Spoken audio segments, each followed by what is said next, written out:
Se trata de ver cómo se ha constituido, cómo ha llegado a ser lo que es esa realidad en la cual estamos, esa realidad que llamamos España.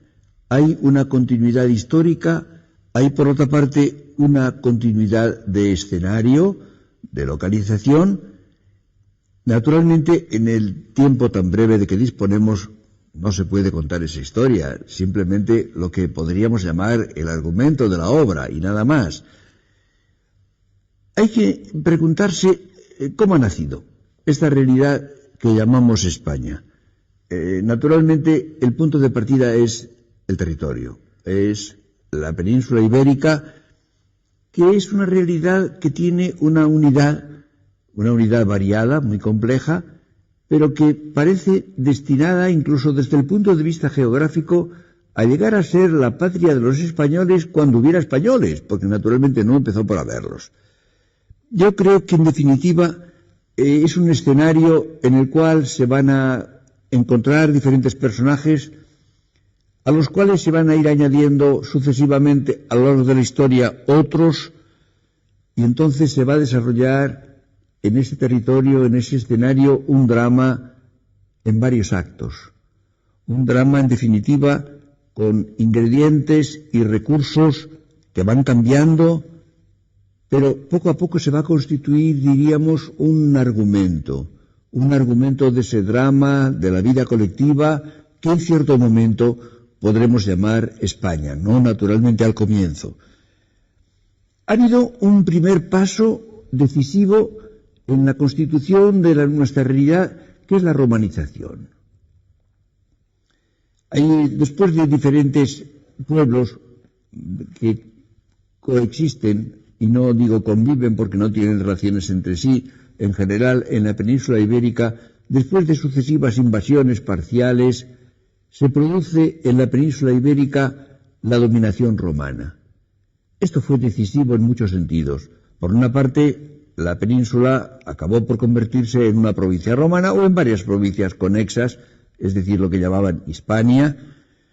Se produce una homogeneización, en cierto modo, muy importante.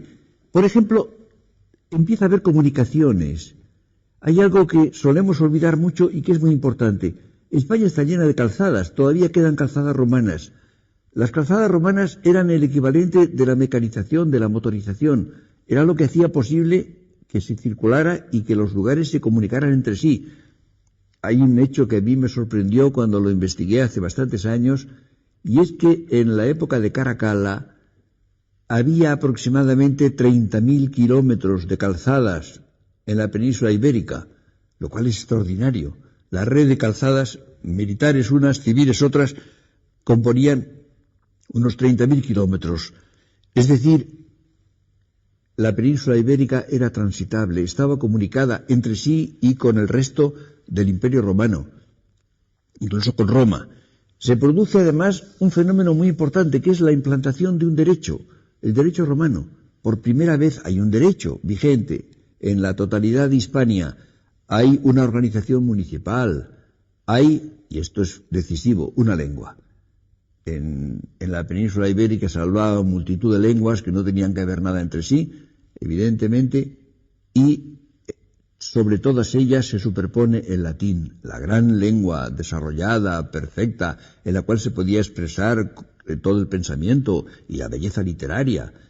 Y esto se convierte en una lengua general, en una lengua común, en la cual pueden hablar los habitantes de la península ibérica y, naturalmente, formar parte de ese gran imperio romano. Y entonces Hispania participa en ese gran proyecto histórico como una variedad romana. Es decir, Hispania no es España, no es todavía España, pero es una variedad de Roma, una forma particular de Roma, con un desarrollo muy interesante. Había grandes ciudades importantes y con un gran desarrollo cultural. Había clases romanas, por supuesto. Por ejemplo, los caballeros, ciudades, por ejemplo, como Cádiz, tenía un número de caballeros tan alto como después de Roma, la ciudad de Padua era la que tenía más. Había figuras creadoras. Piensen, por ejemplo, en lo que era Séneca o lo que era Marcial o lo que era Lucano, figuras de gran importancia literaria. Emperadores habían nacido en Hispania. Es decir, no era una especie de colonia secundaria, no, era una de las porciones más vivas, más importantes del imperio. Se decidían en territorio hispánico asuntos gravísimos, por ejemplo, la rivalidad entre César y Pompeyo, o entre Mario y Sila. Es decir, había luchas romanas, no ya locales, sino romanas, que se ventilaban en el territorio hispánico. Esto fue decisivo, y entonces se constituyó una especie de primer esbozo de lo que iba a ser un día España. Pero luego hay un hecho capital, que es las invasiones bárbaras, la caída del Imperio Romano, que significó sobre todo, y esto es muy importante, significó la fragmentación de la Romania. Es decir, lo que había sido un mundo amplísimo, con comunicaciones, con un tesoro cultural poseído, al cual se incorporaba naturalmente también la cultura griega. Las clases superiores intelectuales en Roma eran bilingües, hablaban latín y griego, y leían los libros griegos, habían recibido la gran cultura superior, evidentemente, de Grecia. Todo esto queda fragmentado. Y entonces lo que había sido el Imperio Romano queda dividido en multitud de pequeños reinos, de condados, de principados, de ducados, aislados. Y esa fragmentación fue la causa principal de la decadencia. Es interesante que en 4 siglos, hasta Carlomagno, hasta la época de Carlomagno, hasta comienzos del siglo IX, no hay grandes figuras en Europa. Y la razón era fundamentalmente no que las razas hubieran cambiado, que hubiera habido una degeneración, sino simplemente el angostamiento de la vida, el estrechamiento de la vida, que es ahora mucho menos amplia, mucho menos rica que lo era el Imperio Romano. Pues bien, en Hispania se produce un fenómeno interesantísimo, que es que se constituye la monarquía visigoda. Y la monarquía visigoda, al cabo de poco tiempo, comprende la totalidad de la península, aproximadamente casi toda y casi sola la península ibérica. Y es muy grande. Es decir, una cosa que no se suele tener en cuenta es la gran magnitud de la monarquía visigoda. Era un gran país, con comunicaciones aseguradas, con una población hispano-romana muy cultivada, a la cual se superpone una minoría germánica dominadora, la de los visigodos, que ejercen el poder, pero que se encuentran en condiciones de cierta inferioridad respecto de la población, porque tenía un nivel más alto, tenía un desarrollo cultural, por ejemplo, mucho más alto. Y entonces se produce el hecho de que ciudades como Toledo, sobre todo, Sevilla, o Zaragoza, o Tarragona, son grandes ciudades en las cuales existen, entre otras cosas, muchos libros, muchos más libros que en otras partes. Y hay una unidad, no nacional, por supuesto, pero hay una unidad política, una monarquía, y hay una influencia muy grande de la Iglesia. Los concilios, por ejemplo, los toledanos y otros, tienen una gran importancia en la España visigoda y representan no los dominadores, representan el sustrato hispano-romano. Y hay unos cuantos fenómenos muy interesantes. Es evidente, por ejemplo, que la mayor parte de los países europeos van a recibir su nombre de los invasores, de los bárbaros. Se va a decir Inglaterra, que es el país de los anglos. Francia será Francia, es decir, el país de los francos, no Galia, no de los galos. Alemania recibirá diferentes nombres de los alamanos, o se llama Deutsch también, o Deutsch, diferentes nombres. Pero en cambio en España no. España no se llamó Gotia, ni Visigotia, se llamó Hispania, España, es decir, el nombre latino.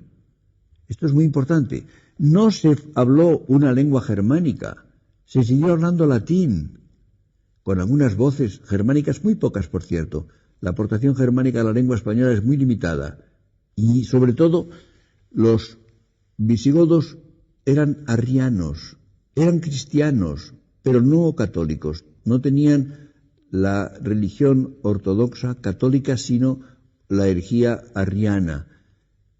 Y en cambio la población hispano-romana era católica.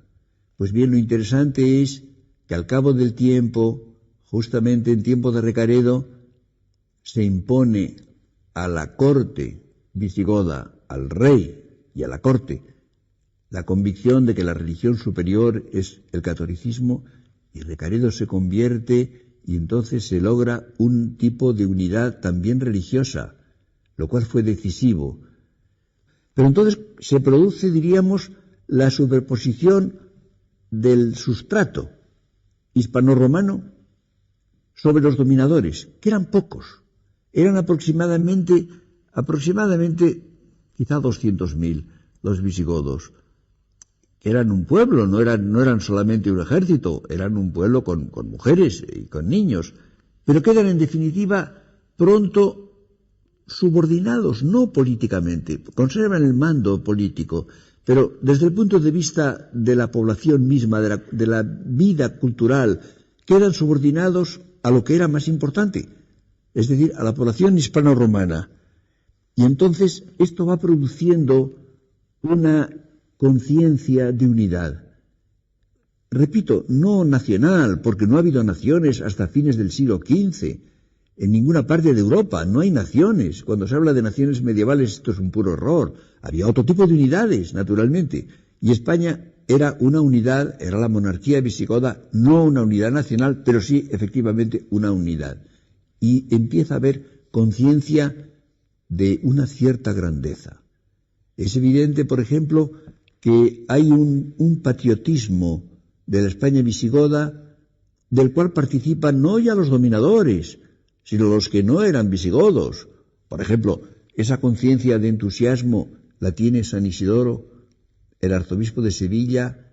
Precisamente de él proceden las primeras exaltaciones de la realidad, de la belleza, del valor de España. Y una de las cosas que ocurren es que dispone del tesoro de la antigüedad clásica.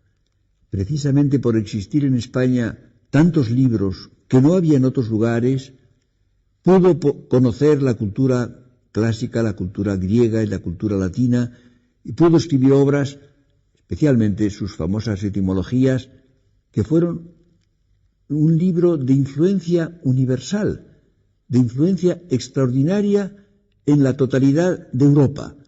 Hay un hecho interesantísimo, y es que se conservan aproximadamente 2.000 códices medievales de las obras de San Isidoro, que tuvo una influencia durante casi un milenio en la totalidad de Europa. Fue una de las grandes figuras, no creadoras porque no las había en aquel momento, pero de las figuras que mantuvieron la continuidad histórica y que hicieron que no se perdiera la memoria histórica del mundo grecorromano del cual iba a nacer Europa, del cual procedía esa Europa que entraba en la Edad Media.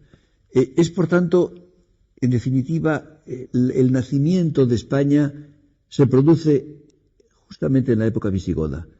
Es cuando ya podemos empezar a hablar de España. Y es interesante ver cómo, cuando sobrevenga a España precisamente la gran peripecia, la más grave de su historia, resultado de un azar histórico evidente, sin embargo, nos encontramos con que ya hay una conciencia de personalidad. Ya la unidad total de la península ibérica es sentida vivamente. Hay una especie, diríamos, de fidelidad y un cierto orgullo de esa realidad en la cual se mueven los dominadores y los dominados, con un predominio, insisto, del sustrato de la población, que eran, por supuesto, muchos más. Es decir, la inmensa mayoría de los habitantes de España eran hispanoromanos, y a ellos se han incorporado, recibiendo de ellos más de lo que daban, en la lengua, en la cultura, en la religión, y se va formando una unidad que va a ser capaz, y esto es interesante, va a ser capaz de resistir a un suceso que ha tenido en el mundo entero enormes consecuencias, y que España recibirá, padecerá, y al mismo tiempo frente al cual reaccionará de una manera nueva, de una manera distinta, original, y que condicionará precisamente su historia ulterior. Las invasiones islámicas que se producen a finales del siglo VII en España concretamente, a comienzos del siglo VIII de nuestra era. Pero ya tenemos con esto lo que pudiéramos llamar el nacimiento de España.